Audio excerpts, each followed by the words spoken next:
Nós estamos em Atos 10, 44 a 48. É o nosso texto aí. Eu vou ler o texto, é um texto curtinho. Abra aí a sua Bíblia, vou ler na versão revista e atualizada, que é a versão que nós usamos aqui na nossa igreja, no púlpito, nas leituras e nos sermões. Edição revista e atualizada da Sociedade Bíblica do Brasil. Atos 10, 44 a 48, fala assim: Ainda Pedro falava estas coisas, quando caiu o Espírito Santo sobre todos os que ouviam a palavra. E os fiéis que eram da circuncisão, que vieram com Pedro, admiraram-se, porque também sobre os gentios foi derramado o Espírito Santo, pois os ouviam falando em línguas e engrandecendo a Deus. Então perguntou Pedro: Porventura pode alguém recusar a água para que não sejam batizados estes que, assim como nós, receberam o Espírito Santo? E ordenou que fossem batizados em nome de Jesus Cristo. Então lhe pediram que permanecesse com eles por alguns dias. Muito bem, aqui então termina o nosso texto de Atos 28, termina o capítulo 28 aqui, com o Pentecoste gentio. E aí na sequência, no capítulo 11, o que nós temos é a reação da igreja de Jerusalém, que censurou Pedro, porque ele entrou na casa de gentios e comeu com eles, mas logo na sequência Pedro explica, né, o que aconteceu e o problema é resolvido. Nós dissemos que a partir do texto dos versículos 44 a 48, nós dissemos que existem algumas observações, algumas verdades, né, que saem do texto na medida que nós vamos lendo. E enunciamos essas verdades aí, que estão aí presentes aí no quadro. O Espírito Santo foi dado durante a pregação do Evangelho, então já explicamos isso já. O Espírito Santo dado durante a pregação do Evangelho, não por causa de buscas intensas e tudo mais, isso foi bastante frisado. Hoje mesmo o pastor Thomas colocou lá um pedacinho da nossa mensagem da semana passada, explicando que a dádiva do Espírito Santo não tem nada a ver com o esforço humano, com busca da pessoa, nada a ver uma coisa com a outra. A segunda verdade: o Espírito Santo foi dado para quem jamais fora prometido. Aqui nós falamos sobre a nova aliança. A nova aliança era algo exclusivo de Israel, mas aconteceu que no tempo dos apóstolos, os apóstolos receberam a revelação nova. Eles tiveram acesso a algo que foi oculto dos homens de outras gerações. E o que eles receberam? Qual foi a revelação que eles receberam? Apóstolos verdadeiros como eram? Que os gentios eram co-herdeiros, participantes da mesma promessa que Israel por meio de Cristo. Então, nós aprendemos com o apóstolo Paulo em Colossenses, em Efésios, que a porta da nova aliança foi aberta para todos os gentios que creem. Então, isso foi surpreendente. Isso explica a reação dos judeus que estavam com Pedro. Pedro foi com 6 judeus à casa de Cornélio, ele mais 6. Isso explica a reação perplexa deles. Como pode? O Espírito Santo foi dado aos judeus lá em Atos 2, iniciando aí a nova aliança, como nós sabíamos que ia acontecer. Mas agora, gentios recebendo isso, eles não puderam acreditar, porque não entendiam ainda o plano que foi oculto de tantas gerações.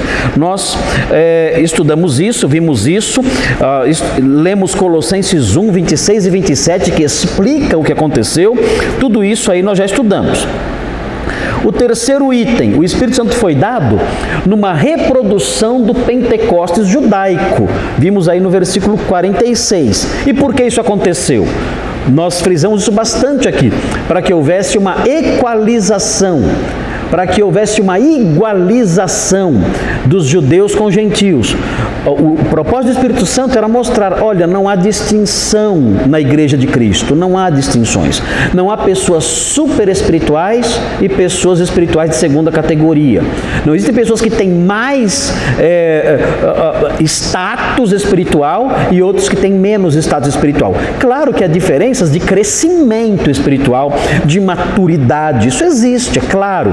Nós sabemos disso, mas não podemos dizer: olha, existem Existem pessoas que têm o Espírito Santo habitando nelas e crentes que não têm o Espírito Santo habitando nelas.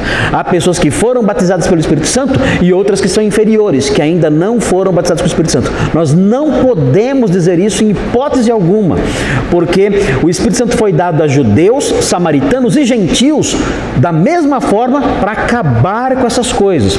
E para sabermos, na igreja não há mais distinções. Na igreja não há judeu nem gentil, nem escravo nem livre, nem culto nem inculto. Todos em Cristo desfrutam do mesmo status. Todo crente é um templo da habitação do Espírito Santo, lavado, regenerado, purificado, habitado, selado, propriedade exclusiva de Deus. Todo crente. Não existe um crente que é superior nesses termos espiritualmente a alguém. Então, é muito importante isso, por quê? Porque isso acaba com o orgulho espiritual.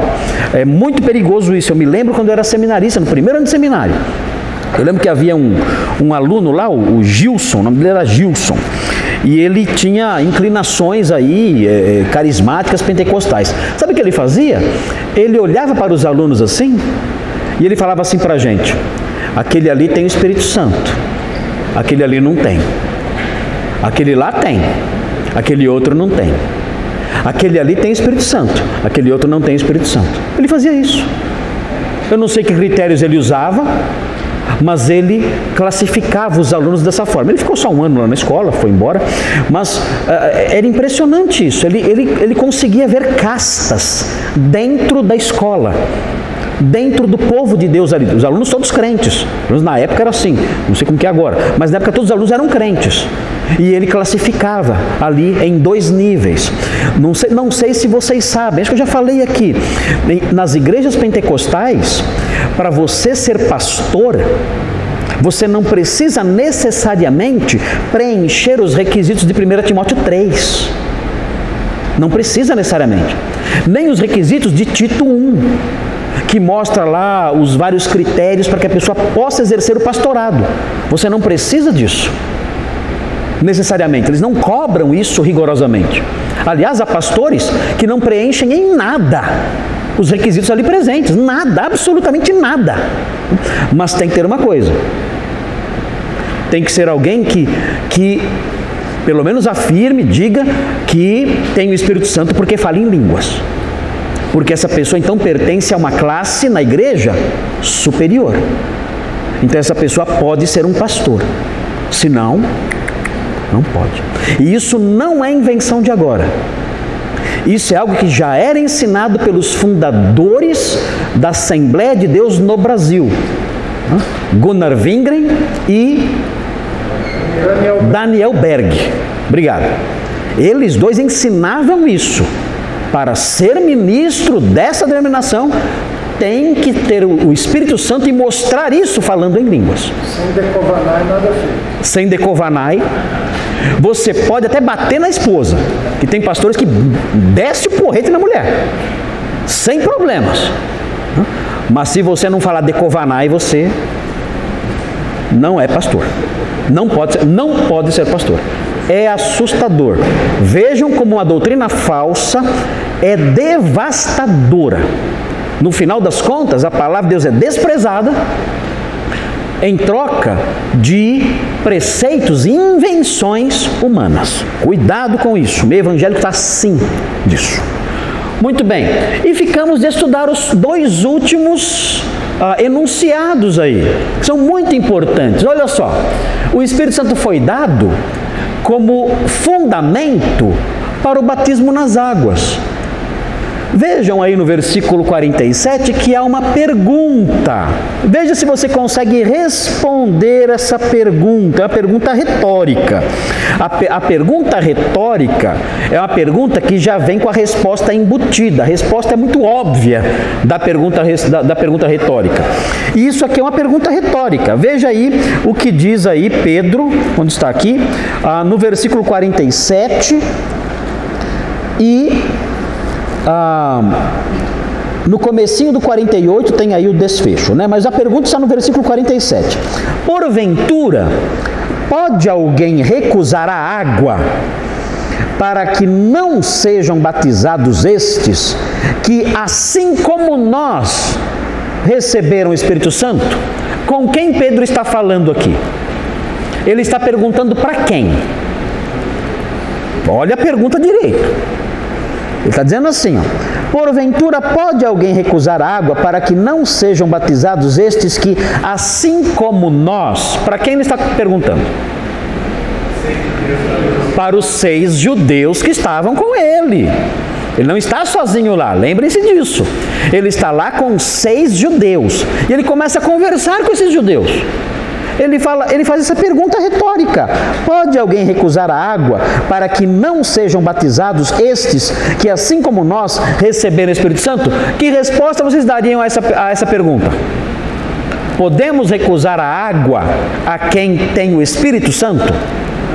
Resposta: não. Ou seja, se a pessoa tem o Espírito Santo, ela pode... E na verdade, de acordo com Mateus 28, é uma ordenança, né? Ela deve ser batizada nas águas. Onde o batismo é mencionado aqui? De que forma o batismo é mencionado aqui? Pela palavra água. Podemos recusar a água? Essa é uma figura de linguagem, uma forma de falar. Está se referindo ao batismo. Eles estão com sede, vamos dar um copo d'água para eles. Não, não é isso. Quando ele fala recusar água, é recusar o batismo. Nós podemos recusar o batismo a quem recebeu o Espírito Santo? Resposta: não. Agora, e quem não recebeu? E quem não recebeu o Espírito Santo? Podemos recusar a água? Sim, claro, aliás, devemos recusar a água. Por quê? Muito simples. O batismo simboliza, entre outras coisas, nós sempre explicamos isso aqui, representa uma lavagem espiritual. É um símbolo, como nós sempre explicamos nos batismos, é um símbolo de algo que aconteceu com a pessoa. Uma das coisas que aconteceu com a pessoa quando ela creu em Cristo foi a lavagem espiritual. Ela foi lavada. O batismo simboliza isso. Quando a pessoa é batizada aqui, ela está dizendo: olha, eu fui lavado. Eu fui lavado dos meus pecados. Eu passei por uma purificação. O Espírito Santo veio sobre mim quando eu criei, e ao vir sobre mim, o Espírito Santo me lavou. Ele removeu meus pecados, minhas culpas, minhas impurezas. Ele tirou tudo isso. Eu fui purificado, eu fui lavado por Ele. Eu passei por essa lavagem purificadora e santificadora. Isso aconteceu comigo. Agora, se eu batizo uma pessoa que não passou por isso, de que vale esse batismo? Vale o quê? É só um banho. A pessoa só se molhou. Não valeu nada. Não valeu nada. Alguém perguntou para mim esses dias, na internet, perguntou para mim: pastor, o que você faz com uma pessoa que chega na igreja e foi batizada quando bebê? Essa pessoa chega na igreja, na sua igreja, ele disse: olha, eu sou presbiteriano, ele disse. E na minha igreja nós batizamos bebezinhos. Então o bebezinho lá nasce, os pais levam na igreja, batizam o bebezinho. E perguntaram para mim: pastor, é uma pergunta sincera, tá? Eu não quero brigar com o senhor, não. As pessoas até já avisam, né? É uma pergunta sincera. Eu não sei o que uma igreja como a do senhor faria num caso desse. Mas se eu chego aí dizendo: olha, eu fui batizado sendo bebezinho, o que o senhor faria comigo se eu quisesse ser membro da sua igreja? Difícil a pergunta? É difícil. Ele não sabia o que eu faria. Aí eu disse a ele o seguinte, falei assim: olha, na verdade, ele perguntou assim: você me rebatizaria? Eu falei assim: olha, na verdade eu não iria rebatizar você, porque você nunca foi batizado. Não tem como eu refazer algo que nunca foi feito. Então, eu entenderia que esse seu batismo simplesmente é inexistente. Porque o batismo é um símbolo de transformação, de lavagem espiritual. E isso só vem para alguém que crê. Um bebezinho não crê. Ele nem sabe o que está acontecendo. Ele até acha ruim quando joga água em cima dele. Fica bravo, né? Se ele pudesse falar, imagina o que ele não diria para o pastor. Mas, enfim, o fato é que esse bebezinho não é um crente. Ele nunca entendeu o Evangelho, não chegou ainda a idade de ouvir o Evangelho, dizer sim ou não. Agora, ele crescendo, ouvindo o Evangelho e crendo, então sim, eu teria elementos para batizá-lo, porque o batismo iria simbolizar a lavagem espiritual que teria acontecido com ele no momento que ele creu. Aí mandei essa resposta para esse moço. Notem bem, eu respeito bastante a igreja presbiteriana por causa das suas pregações, tudo mais, suas convicções, mas nesse quesito, nesse aspecto, lamento muito. Não existe na Bíblia. Não, é mais fácil você achar a palavra gato na Bíblia. Procura a palavra gato na Bíblia. É mais fácil você achar a palavra gato na Bíblia do que a referência ao batismo infantil. Muito mais fácil. Não existe. É simples assim.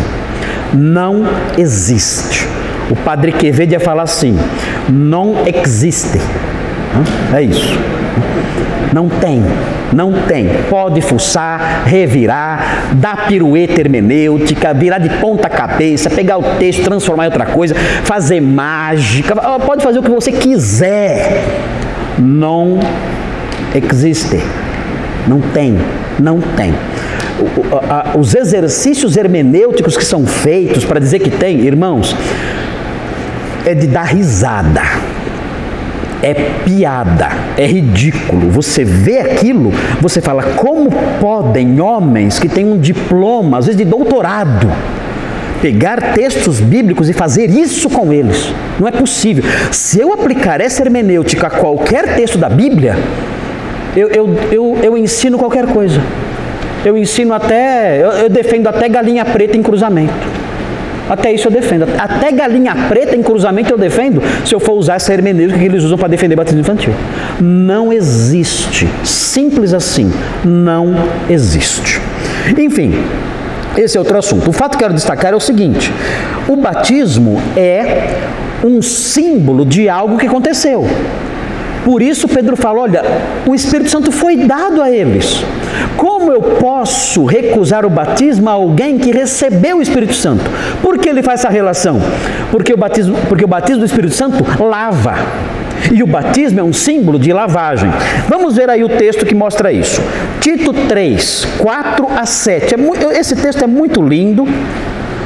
Eu quero destacar aqui Tito 3, de 4 a 7.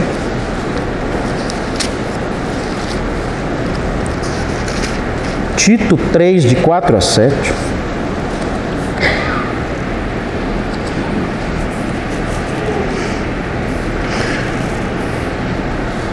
Bom, vamos começar do 3, porque eu vou contar a história da gente aqui. O Tito vai contar a nossa historinha aqui, né? No versículo 3. Pois nós também, outrora, éramos nécios, desobedientes, desgarrados, escravos de toda sorte de paixões e prazeres, vivendo em malícia e inveja, odiosos e odiando-nos uns aos outros. É verdade isso? Nós éramos assim? É, né? Feio, né? Se você pudesse pintar esse versículo, de que cor você o pintaria? Azul bebê? Rosa pink?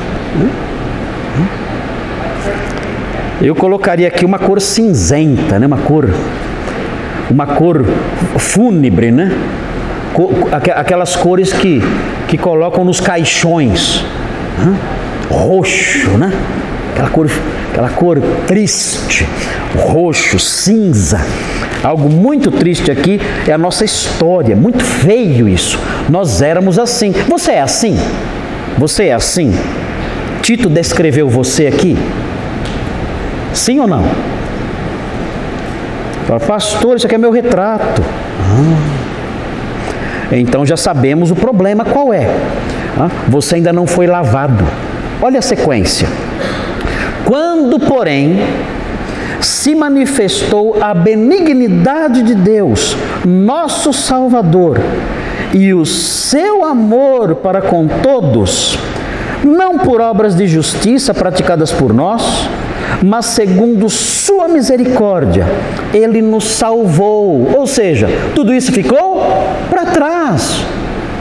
Fomos modificados, e vejam, Ele nos salvou mediante o lavar.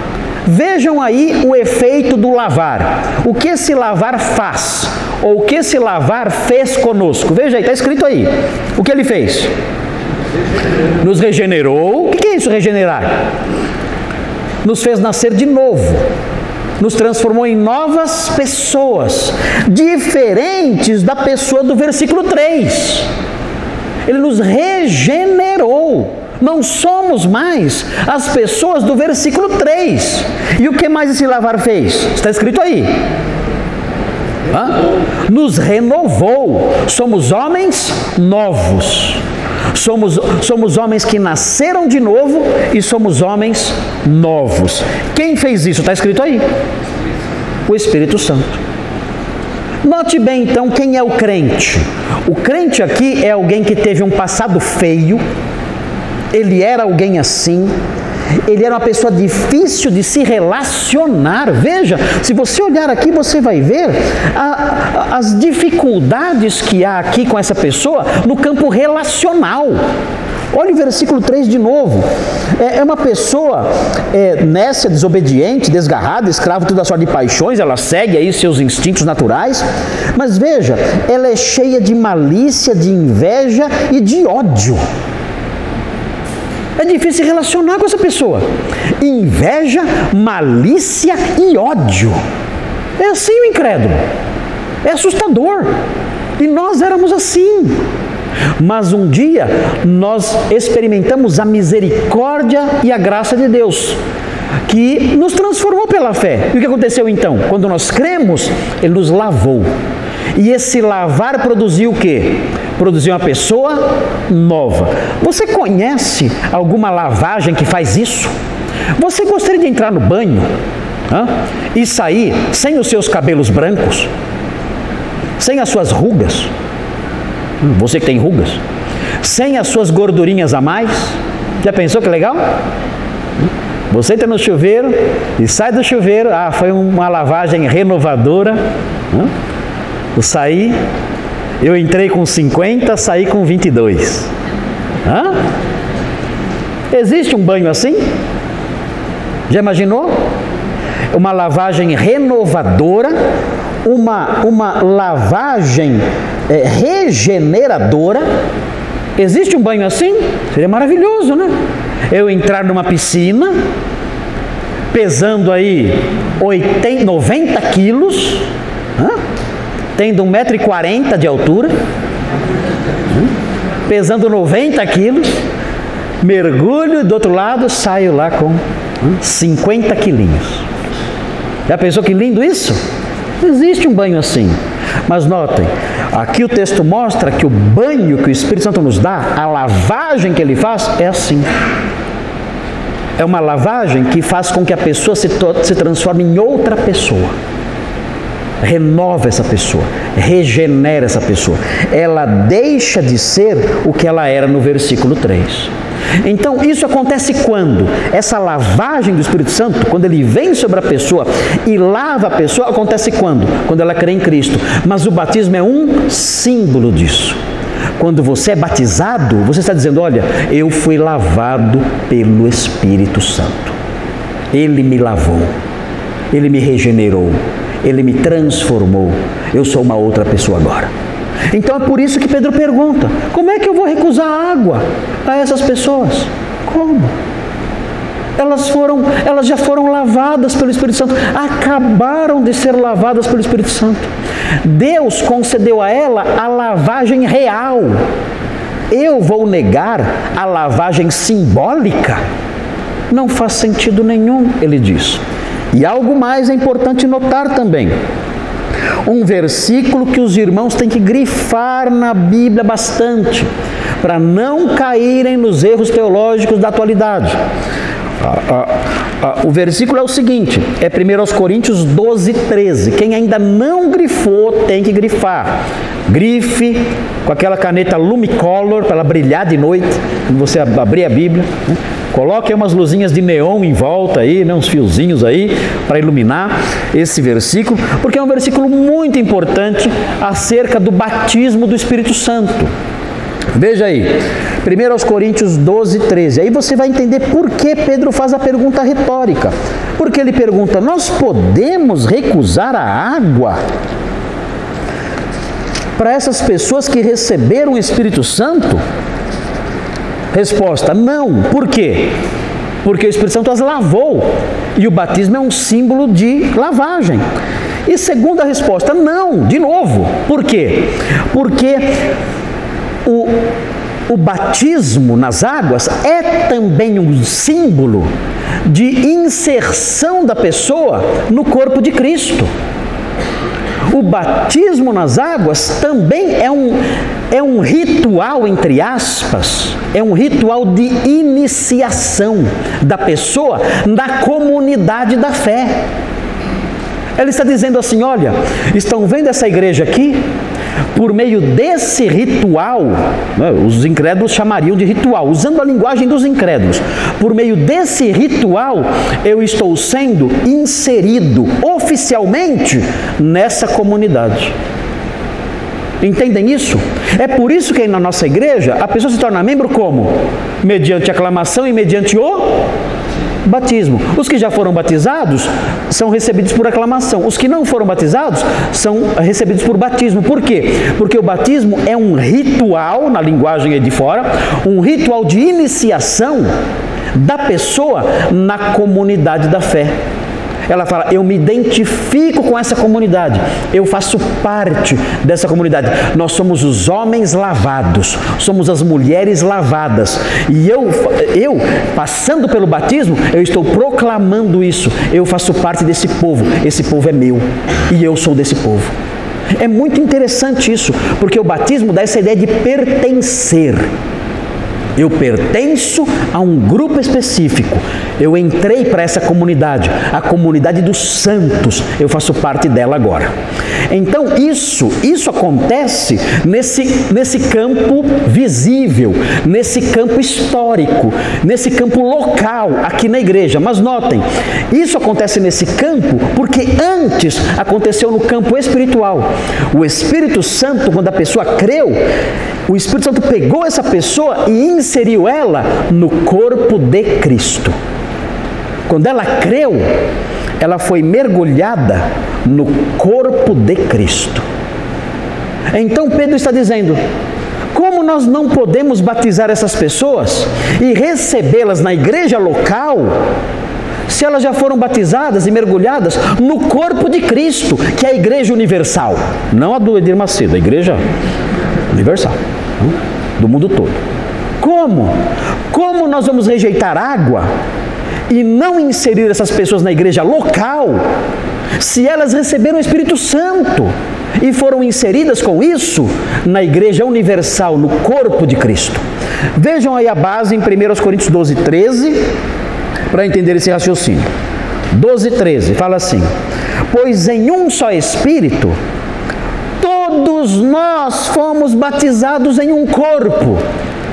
Pergunta, quais são os crentes aqui que não foram batizados pelo Espírito Santo de acordo com esse texto? Que tipo de crente aqui nesse texto não foi batizado pelo Espírito Santo? Crentes judeus, crentes gentios, crentes samaritanos? Há algum tipo de crente aqui que não foi batizado pelo Espírito Santo nesse texto? Como vocês sabem que não? Ele diz, pois em um só Espírito, ou, gramaticalmente, perfeitamente possível, por um só Espírito, pode ser assim também, todos nós fomos batizados em um corpo. Todos nós, não há exceções. Para que igreja ele escreveu isso? Igreja 10? Igreja de Corinto, igreja 10. Quer ser membro em Corinto? Sim? Naquela época uma igreja terrível, depois melhorou, mas uma igreja terrível. Ele olhou para todos e disse: todos nós fomos batizados pelo Espírito Santo em um corpo. Todos nós. Ele não ficou como meu amigo Gilson, ali, aquele foi, aquele não foi, aquele é, aquele não é. Ele não fez isso. Ele olhou para os coríntios todos, pessoas com problemas, inclusive sérios, conforme aprendemos aqui na leitura da carta. Ele olhou para todos e disse: todos nós, eu e todos vocês, fomos batizados pelo Espírito Santo e mergulhados num corpo. E veja, quer judeus, quer gregos, quer escravos, quer livres, e a todos nós foi dado beber de um só Espírito. Ou seja, o Espírito Santo, o batismo do Espírito Santo, envolveu mergulhar na comunidade da fé. Como nós vamos rejeitar o batismo nas águas? Inserindo essas pessoas na igreja local. Se o próprio Deus já inseriu na igreja mundial, ou qualquer palavra que eu uso acaba caindo nessa corja de patifes, né? É terrível. Pegaram todas as palavras que a gente pode usar. Igreja universal não pode falar. Se eu falar igreja, eu posso falar igreja católica, porque católica significa universal, mas também não dá. Eu falo mundial, também não dá. Internacional. Nenhuma sobrou, né? Pegaram todas as palavras, né? Tem que encontrar para inventar uma palavra, né? A igreja planetária, a igreja interplanetária. Só se eu falar isso, porque não tem jeito, né? É assustador. Antigamente não tinha esse problema. Antigamente eu podia falar igreja universal sem problema nenhum, igreja mundial sem problema nenhum. Agora, né, por causa desses patifes aí, a gente acaba tendo que reduzir o nosso vocabulário, porque senão ninguém vai entender nada. Mas vocês entenderam o raciocínio de Pedro? Entenderam o que ele está dizendo? Olha, gente, eles foram inseridos na igreja universal, a verdadeira. Como é que eu não vou inseri-los na igreja local pelo batismo? Não tem jeito, não tem como. Então, esse é o raciocínio presente aqui, e a resposta então à pergunta de Pedro é essa: quem pode recusar água a essas pessoas? Alguém pode? Não, não podemos.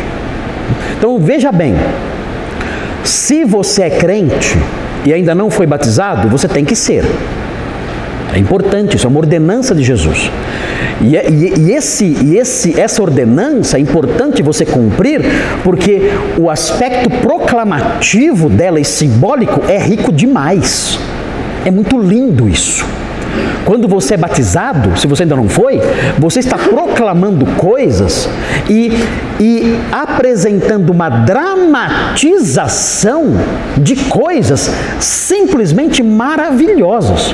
O crente, ele tem que almejar ser batizado nas águas, tem que desejar. Eu não vejo a hora de ser batizado, porque é um momento marcante na vida dele. Ele vai estar proclamando, ele vai estar dizendo: olhem o que o Espírito Santo fez comigo, ele me lavou. E mais, olhem, eu pertenço a esse grupo maravilhoso. O que seria da minha vida se eu não pertencesse a essa comunidade? A comunidade dos santos, a comunidade dos eleitos, os homens de fé, os homens novos. Que maravilha isso! Eu estou proclamando isso aqui, sendo iniciado nessa comunidade, fazendo parte desse grupo. Isso é maravilhoso demais. E eu faço isso porque o Espírito Santo já me inseriu no corpo de Cristo. Então isso é muito importante, e todo crente tem que estar zeloso dessa questão. Há crentes que acham que não, o batismo não vale nada, é só um símbolo, é um ritual apenas. E não é verdade, é algo importante, porque ele é proclamativo e ele simboliza coisas maravilhosas. Agora, se você não é um crente, não perca seu tempo. Não perca seu tempo. Não perca seu tempo e nem se molhe à toa. Até perigoso você ficar gripado, enfim. Não corra esse risco, é bobagem.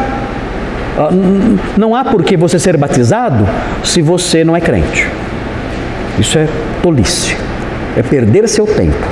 Você tem que primeiro aceitar a Cristo como seu Salvador e depois sim passar pelo batismo nas águas, que vai ser um símbolo de tudo aquilo que eu mencionei aqui. Bom, deixa eu ver a perspicácia de vocês agora. Vou fazer uma pergunta aqui, uma digressãozinha, quero ver se vocês estão atentos e perspicazes ao que o texto fala, ok? A pergunta é a seguinte: por que eu posso usar esse texto de Atos capítulo 10 para dizer que para batizar alguém eu não preciso ser pastor?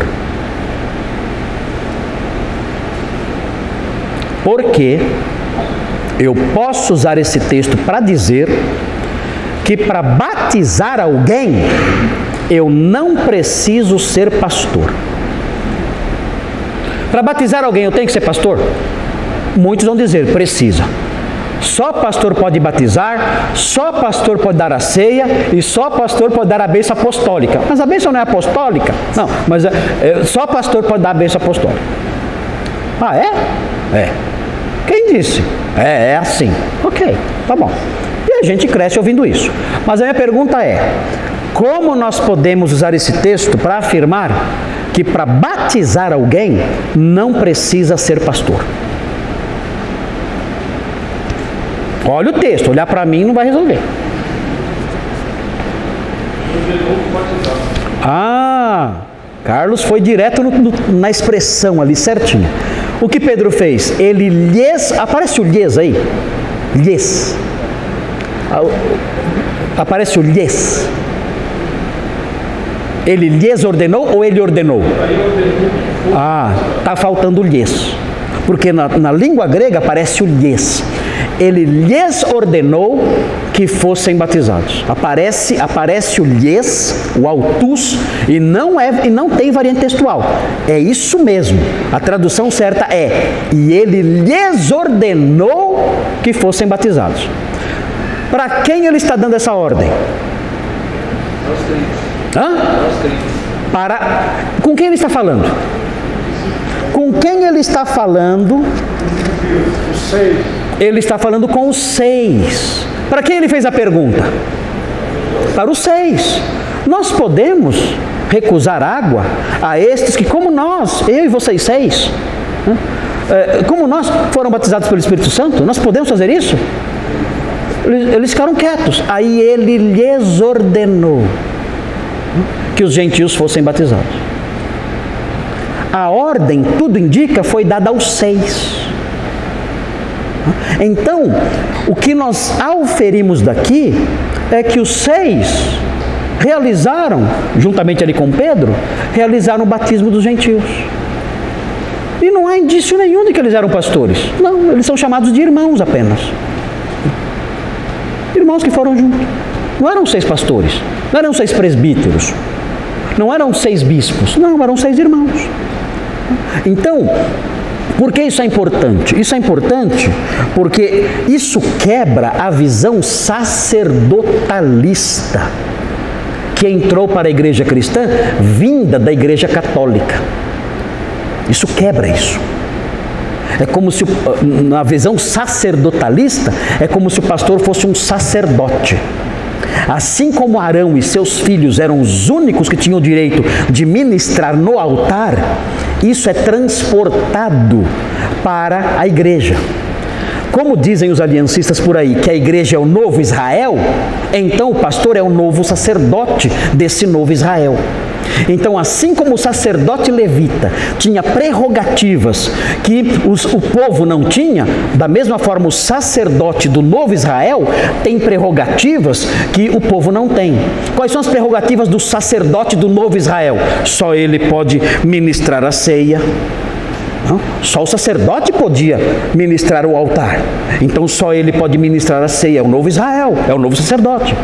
Só ele pode batizar, realizar ali os banhos rituais que eram realizados ali no passado pelos sacerdotes levitas sob a direção deles. Só eles podem dar a bênção apostólica. Estender a mão, se não for pastor, não pode. De onde isso saiu? Da visão sacerdotalista que passou para a igreja católica com a ideia de que a igreja é o novo Israel, que Israel foi rejeitado e agora a igreja é o novo Israel, e essa visão católica e substitutiva, que coloca a igreja como substituta de Israel, essa visão passou para o meio evangélico. Nós ainda temos resíduos do catolicismo no nosso meio. Nós saímos do catolicismo, e então nós temos ainda algumas marcas do catolicismo entre nós. Então você vê às vezes um pastor que ele tem uma igreja, uma congregaçãozinha lá no interior, só consegue chegar lá com jegue. Ele sai da igreja dele no lombo do jegue, ele viaja o dia inteiro só para dar a ceia naquela congregação. Porque um irmão ali não pode ministrar a ceia, só o pastor. Então ele sai no lombo do jegue e viaja 6 horas, dá a ceia e volta. E fala, no mês que vem eu volto para dar a ceia do mês que vem. Por que isso? Esse é um dos resultados dessa israelização da igreja que passou para o catolicismo e do catolicismo passou para nós. Não há isso na Bíblia. Não há isso na Bíblia. Se os pastores aqui adoecerem com Covid e chegar o dia da ceia, podemos fazer a ceia? Podemos. Eu vou ligar para um irmão, para um diácono talvez, ou um outro irmão. Irmão, você pode ministrar a ceia hoje? Os pastores estão todos doentes, você pode fazer isso? Claro, pastor, eu nunca fiz. Ah, mas você já sabe como que é, não sabe? Sei, não é difícil. Só não vai inverter, não vai dar o cálice primeiro, depois o pão, senão o pessoal engasga. Então você mantenha a ordem, primeiro o pão, depois o cálice para descer direitinho. Eu já participei de uma ceia que o pastor inverteu. E aí para descer o pão foi difícil. Então você só não pode errar a sequência. Ok, pastor. Aliás, isso eu já fiz aqui. Sabe quem distribuiu a ceia aqui? O irmão Kinvi. O irmão Kinvi ministrou a ceia pela primeira vez na vida aqui, há vários anos atrás. Porque eu não podia vir porque houve um acidente na Fernão Dias e não tinha como eu chegar. E sem problema nenhum. Dormimos muito bem à noite. Batizar aqui no caso. Pode um leigo, entre aspas, batizar? Pode, sem problemas. Pode acontecer, eu batizei 11 irmãos aqui. 11 ou 13? 11, né? Não, foi 13. Batizei 13 irmãos aqui, alguns meses atrás. Eu uso esse braço para deitar a pessoa. Esse aqui, eu uso esse braço para deitar a pessoa. Lá no batistério que tinha lá atrás. E o batistério lá atrás, eu entrava na água junto. A água vinha até aqui, eu batizava com tranquilidade. Já nesse batistério novo, foi o contrário. Eu tive que batizar com esse braço aqui. E meu braço forte é esse aqui. Meu braço forte é a esquerda, no sentido físico. Tá? Físico. É o braço esquerdo. E o meu braço direito não é tão forte.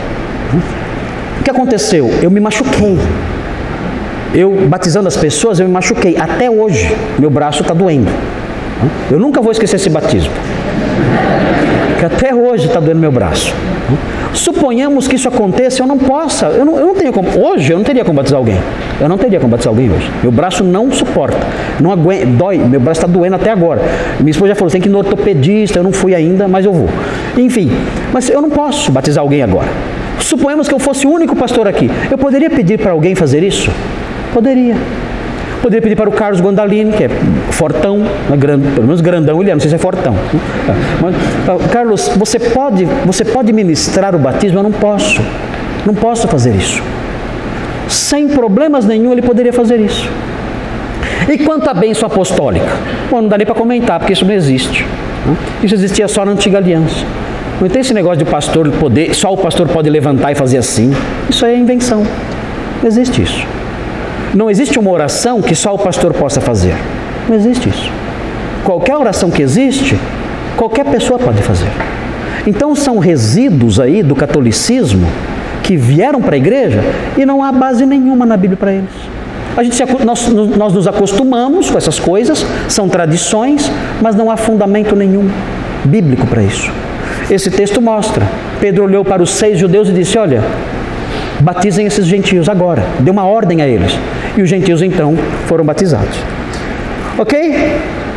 Fechando então aí a nossa digressão. Que horas são? Está na hora? Não, vamos acabar hoje. Fechando a nossa digressão, vamos para o ponto 5. Tudo bem até aqui? Sem problemas? Está confuso o que eu estou falando? Todo mundo está entendendo? Tá? Givney está entendendo? Tá? Ronan está entendendo? Tá? Ok. João Paulo está entendendo? Tá? Ok. Ok. João Ivo, você entendeu tudo? Ok. Ok. Você entendeu, pastor Thomas? Mais ou menos. Se você entendeu, todo mundo entendeu, né? Eu acho. Ok. Então, vamos lá, então. O item 5 agora. Item 5. O Espírito Santo, olha só que lindo isso aqui. O Espírito Santo foi dado para promover uma comunhão mais intensa. É claro, não há judeu, nem grego, nem escravo, nem livre. Todos são irmãos. Já imaginaram? Os judeus não chegavam perto dos gentios. Não chegavam perto. Eles odiavam os gentios, tinham nojo. Eu não como com essas pessoas, não posso comer com elas, são impuras, são imundas. Agora, são irmãos na fé. Vejam aí o que diz o versículo 48, a parte final do versículo 48. Deixa eu abrir lá de novo, porque eu mudei aqui a localização aqui das minhas páginas. Atos 10, 48, a parte final. Então lhe pediram que permanecesse com eles por alguns dias. Qual foi a resposta de Pedro a isso? Dá para imaginar? O que ele falou? Não vai dar, vocês são gentios, eu sou judeu. Se eu ficar aqui, eu vou ter que comer de manhã, à tarde e à noite. Eu não posso fazer isso. Essa foi a resposta? O que vocês acham? Qual foi a resposta dele que antes dizia, Senhor, eu não posso entrar numa casa de um gentio? Qual vocês acham que foi a resposta dele a esse pedido? Pediram que permanecesse com eles por alguns dias. O que ele respondeu será, diante de tudo aquilo? Respondeu, demorou. Certamente ele falou assim, olha, claro que eu fico. O que vocês têm para comer aí? Já estou com fome, que eu cheguei e já comecei a pregar. Cheguei de uma longa viagem a pé com esses 6 aqui. E já entrei, já comecei a pregar, nem comi nada ainda. Eu fico sim. Pode trazer o porco. Traga o pernil. Traga a costeleta. Você é judeu, manda costeleta. Com molho barbecue. Manda para cá. Porque eu vou ficar com vocês alguns dias sim. Eu vou ficar assim. Agora, parece que só pediram para ele, só para Pedro. Não pediram para os outros 6. Acho que por razões até econômicas, né? Olha, 6 judeus comendo aqui, nunca comeram porco. A hora que eles experimentarem, coitado do nosso chiqueiro, né? Não vai ficar um leitão lá dentro. Então, vamos convidar só Pedro. E convidaram Pedro, Pedro permaneceu. É interessante observar isso, porque o batismo do Espírito Santo, ao equalizar todos, promove a comunhão. Isso é muito lindo de perceber.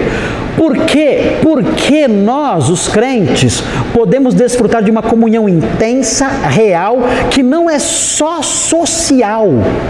Comunhão social eu posso ter até com um bicho. Comunhão social eu posso ter até com um animal. Eu posso ter lá o meu cachorro e falar com ele, brincar com ele, até dormir com ele se eu quiser. Eu posso ter isso.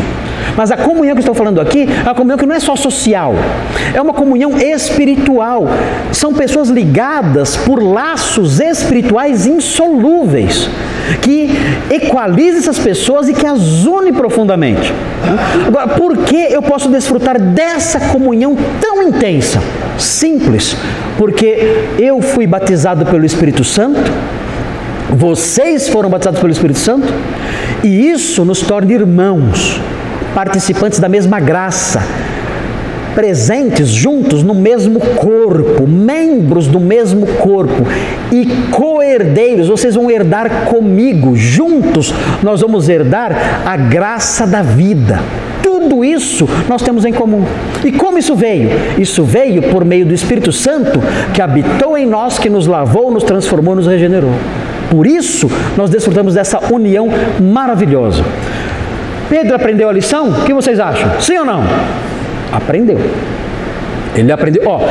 Quando ele começou a aprender a lição? Quando começou a lição?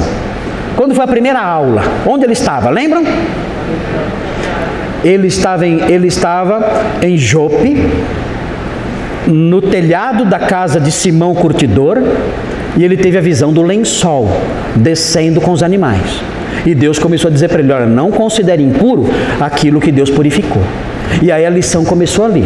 E ele foi aprendendo. Chegou na casa de Cornélio, ele já tinha aprendido a lição. Ele entrou lá e pregou lá, dizendo: olha, eu aprendi, Deus mostrou que eu não deveria considerá-los impuros. E depois, a lição magna, a aula suprema que selou no coração de Pedro aquela grande lição, foi ele testemunhar o Espírito Santo sendo dado a eles. Você agora não tem dúvida nenhuma. Agora eu sei que não há barreiras mais entre nós. Vocês querem que eu fique aqui mais alguns dias? Vou ficar sem problema nenhum. Essa nossa comunhão pode ser real, porque tanto eu quanto vocês temos o Espírito Santo. Agora, pergunta. Quero testar o conhecimento bíblico de vocês agora. Houve algum momento em que Pedro fingiu que não tinha aprendido essa lição? Quem acha que sim? Quem acha que não? Quem não sabe? Irmãos, teve um momento que não é narrado em Atos dos Apóstolos. É algum momento que aconteceu, talvez entre Atos 12 e Atos 15. É possível que tenha se situado ali. Entre Atos 12 e Atos 15, pode ser que tenha acontecido esse momento. Mas Lucas não narra esse momento, não fala. Não fala. Quem fala é Paulo. Paulo conta uma história feia sobre Pedro. E ele conta essa história na carta aos Gálatas, que foi escrita no ano 48, depois que tudo isso aconteceu. Depois que Pedro viu o lençol, depois que Pedro foi na casa de Cornélio, depois disso tudo, aconteceu essa história que está em Gálatas. Olha só que coisa feia, feia, feia. É tão feio, que os católicos falam que, na verdade, isso aqui não aconteceu. Os católicos falam, há escritores católicos antigos que dizem que, na verdade, o que aconteceu aqui foi um teatrinho que Paulo e Pedro fizeram para ensinar algumas lições aos gentios. Não, isso aqui não aconteceu. Foi só um teatrinho que Pedro e Paulo e Barnabé junto, né? Barnabé é um ator coadjuvante. Eles fizeram um teatrinho para tentar ensinar algumas lições para os gentios. Mas isso não aconteceu. Você acha Pedro, o Papa, o primeiro Papa inerrante, infalível, você ia fazer isso? Nunca, jamais. Mas pastor, o que ele fez? Vamos ver. Olha só o que ele fez. Gálatas 2. Gálatas 2, 11 a 14. Olha só que feio isso aqui. Olha só. Quando, porém, Cefas, quem é Cefas? Pedro, né? Quando, porém, Cefas veio a Antioquia, resisti-lhe face a face. O que é resistir face a face? É encarar. Vem cá, eu quero ter uma conversa, ó. O meu papo com você é, ó, cara a cara, olho no olho, ó. O nosso papo aqui, como falam os manos, é papo reto. Não é assim? O que eu vou dizer agora, eu vou te dar uma bronca agora aqui, é uma bronca cara a cara, não vou falar por trás não, é aqui, ó, cara a cara, eu e você. Foi assim que ele fez. Paulo ficou muito bravo, olha por quê. Porque se tornara repreensível. O que ele fez? Veja, com efeito, antes de chegarem alguns da parte de Tiago, quem eram as pessoas, os crentes que vieram da parte de Tiago? De que igreja eles eram? Tiago era pastor em que igreja? Jerusalém. Quem eram os crentes que vieram da parte de Tiago? Crentes gentios ou crentes judeus? Crentes judeus. Olha o que acontece aqui.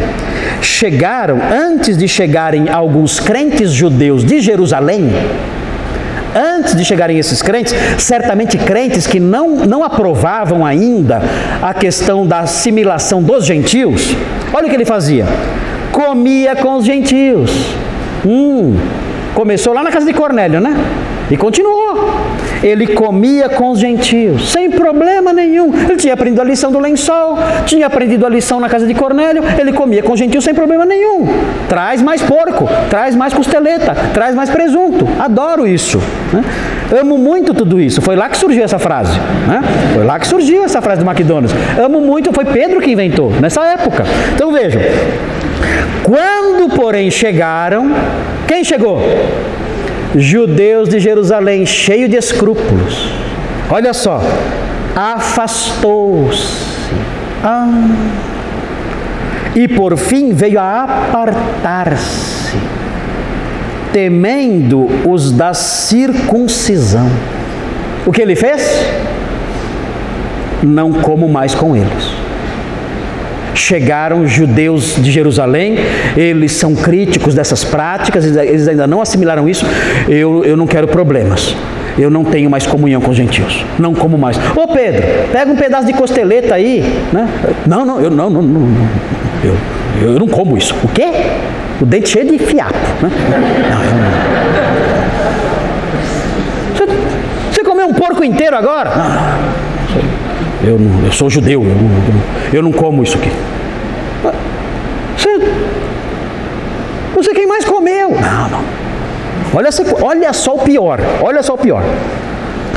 Também os demais judeus dissimularam com ele. Ele era o líder. O que os judeus fizeram? Os outros judeus seguiram o líder.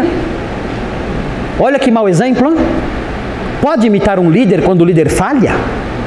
Claro que não. Pode imitar um líder quando o líder erra? Quando dá mau exemplo? Claro que não. Mas eles imitaram, seguiram o líder. E vejam, a ponto de o próprio Barnabé, lembra do Barnabé? Natural de Chipre? Lembram? Barnabé era um exemplo de cristão. Era um homem cheio do Espírito Santo e de fé. Ele vendeu uma herdade e deu ali para a igreja para ajudar os pobres. Era um exemplo de vida. Ananias e Safira morreram porque tentaram imitá-lo, mas era fake a imitação.